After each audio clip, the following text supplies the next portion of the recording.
Thank you, Mr. Chairman. I want to thank you and Mr. Issa and our ranking member of the Immigration Subcommittee, Ms. Lofgren, for very hard work to bring this bill forward. I think I might be the only member of this committee that was actually on an H-1B visa. I am an immigrant from India, and when I came to the United States at 16 years old by myself, I was on a student visa.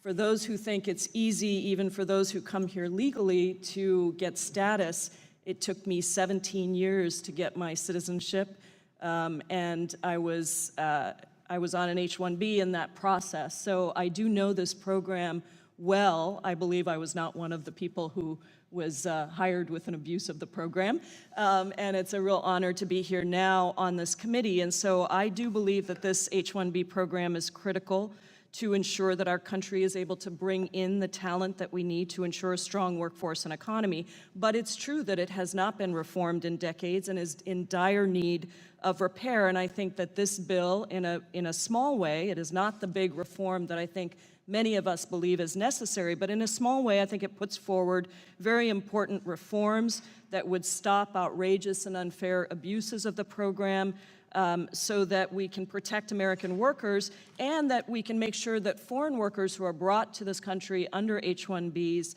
are also not taken advantage of with too low salaries and abusive conditions. And I agree with Ms. Lofgren that much work has to be done to truly fix the full scope of the H-1B program, and more broadly, to address our education system to make sure that Americans have the access to the training necessary to fill these jobs. Because the reality is, Mr. Chairman, that no one wins when American companies cannot hire people with the skills needed for our businesses to innovate and grow. And research shows that tech companies do hire 5 new workers for every 1 H-1B that they apply for. So when we fail to meet the needs of American businesses, U.S. workers are losing job opportunities too. But there's no question that we do not have enough H-1B visas right now to meet the demand. And we know that because, as you said, we've reached the cap within 5 days for the last 5 years. And conservative estimates are that increasing the cap to 195,000 visas would increase revenues by nearly $69 billion over 8 years. Other research indicates that increasing H-1B visas could create an estimated 1.3 million new jobs and add about $158 billion in GDP by 2045. We have much to gain from reforming the H-1B system in a way that ensures that American workers are able to access the skills they need, access the jobs that are available. And it's important to make sure that the wage formula is crafted to work for lower wage markets outside of Silicon Valley so that companies across the country have access to the program.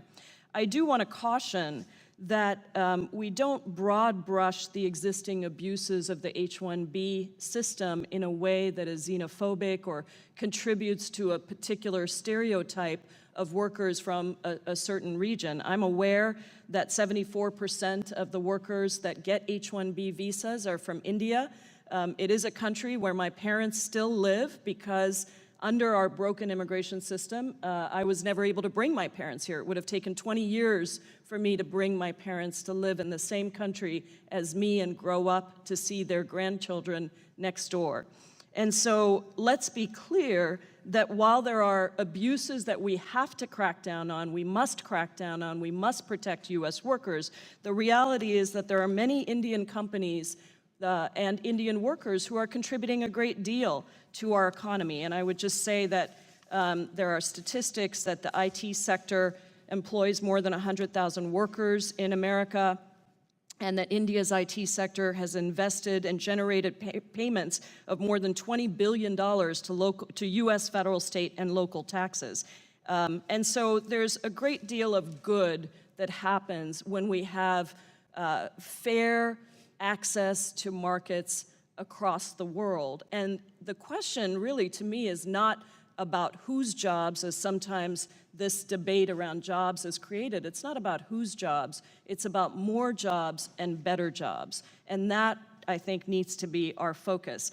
I do need to say that I'm disappointed that we are not addressing bigger issues and problems within the immigration system. A comprehensive immigration reform bill, for example, that garnered 68 bipartisan votes in the U.S. Senate in 2013, the DREAM Act, which would pass the House of Representatives if brought to the floor, or even that I hope that this committee would consider the ASPIRE Act, a bipartisan bill that Ileana Ros-Linton, Yvette Clarke, and I introduced around TPS and temporary protected status.